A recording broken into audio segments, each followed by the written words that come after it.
जेव्हापासून भारतीय जनता पार्टीची सरकार या देशामध्ये आलेली आहे, सातत्याने विवादास्पद वक्तव्य करणं, यापूर्वीही जे गव्हर्नर राहून गेले होते त्यांनी सावित्रीबाई फुले, महात्मा ज्योतिबा फुले, काही लोकांनी छत्रपती शिवाजी महाराज यांच्याबद्दल सातत्याने आदरात्मक वक्तव्य केली। काल 2 दिवसापूर्वी या देशाचे गृहमंत्री अमित शाह यांनी आमचं दैवत, आमचा बाप, आमचे देव डॉक्टर बाबासाहेब आंबेडकर यांच्याबद्दल निषेधार्थ वक्तव्य केलं। त्यांनी असं म्हटलं की या देशामध्ये सध्या आंबेडकर आंबेडकर आंबेडकर आंबेडकर आंबेडकर बोलण्याची फॅशन आलेली आहे। मी आज अमित शाहांना सांगू इच्छितो की डॉक्टर बाबासाहेब आंबेडकर आमच्यासाठी फॅशन नाही, ते आमचं पॅशन आहे, आमचा संघर्षाचं ते प्रतीक आहे, आमची धगधगती मशाल आहेत, डॉक्टर बाबासाहेब आंबेडकर आहेत। आम्ही देवाचं नाव घेऊन मेल्यानंतर स्वर्गात जाऊ की नाही हे आम्हाला माहीत नाही, परंतु हजारो वर्ष ज्या दलित, वंचित, बहुजन समाजाला या जाती व्यवस्थेने जिवंतपणे नरकात ढकललं होतं, त्या समाजाला जिवंतपणे या पृथ्वीमध्ये स्वर्ग दाखवण्याचं काम डॉक्टर बाबासाहेब आंबेडकरांनी केलं होतं आणि म्हणून ते आमच्यासाठी देव आहेत, आमचं दैवत आहेत। आणि अशा दैवताचं देवराचं नाव घेण्यासाठी आम्हाला कोणाच्या परवानगीची गरज नाही। आणि जे वक्तव्य अमित शहाजींनी केलेलं आहे ते गुर्मी आहे, एक अहंकार आहे त्यांच्यामध्ये। भारतीय जनता पार्टी सातत्याने समाजामध्ये तेढ निर्माण करणं, द्वेष निर्माण करणं, समाजाचं, देशाचं विभाजन करण्याचं काम भारतीय जनता पार्टी आणि या संघ भाजपाई विचारधारेने केलेलं आहे। आम्ही या संघ भाजपाई विचारधारेला चॅलेंज करतो की तुम्ही ज्या प्रकारे 2 दिवसापूर्वी डॉक्टर बाबासाहेब आंबेडकर यांचा अपमान करण्याची हिम्मत केलेली आहे, पुन्हा हिम्मत करू नका।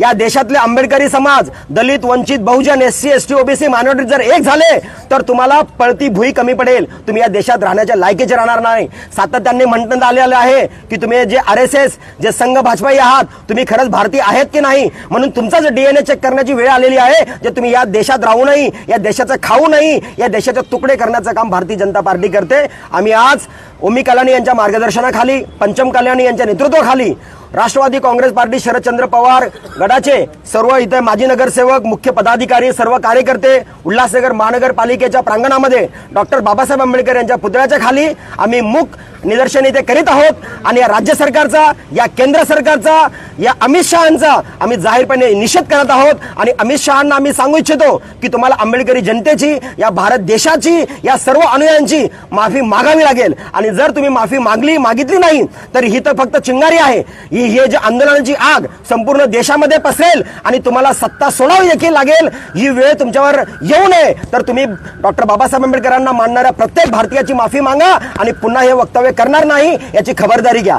दुसरं म्हणजे या जी शक्ती आहे, तुम्ही पाहताय की काही दिवसांपूर्वी परभणीमध्ये संविधानाच्या प्रतीचे अपमान करण्यात आला, त्याची विटंबना करण्यात आली। अरे तुमची हिंमतच कशी होते, त्याच्यावर तुम्ही काय गुन्हे दाखल केलेले आहेत? खरं तर त्यांच्यावर देशद्रोहाचे गुन्हे दाखल झाले पाहिजे। ज्याप्रमाणे तिरंग्याबरोबर, आपल्या देशाबरोबर, आपल्या राष्ट्रीय ध्वजाबरोबर कोणी अपमान करतो त्यांच्यावर देशद्रोहाचे खटले दाखल होतात, त्याचप्रमाणे जर संविधानाच्या प्रतीची कोणी विटंबना केली असेल त्याच्यावर देखील देशद्रोहाचे खटले दाखल झाले पाहिजे। आणि पुन्हा संविधानाबद्दल किंवा या देशाबद्दल, या देशाच्या प्रतीकांबद्दल किंवा आमच्या महापुरुषांबद्दल कोणीही अपमानास्पद वागणार नाही याची खबरदारी घ्यावी। दुसरं म्हणजे फडणवीस साहेब जेव्हापासून गृहमंत्री आहेत, मग ते खैरलांजलीचं प्रकरण असो की पुन्हा परभणीचं प्रकरण असो, पुन्हा एकदा आमच्या आंदोलनकर्ता जो सूर्यवंशी आहे त्याची पोलीस कोठडीमध्ये त्याची मृत्यू झालेला आहे। आम्ही तर म्हणतो त्याची ती हत्या आहे। गृहमंत्र्यांनी देखील याच्यावर चौकशी करावी आणि जे लोक याच्यामध्ये दोषी आहे त्यांना शिक्षा करावी।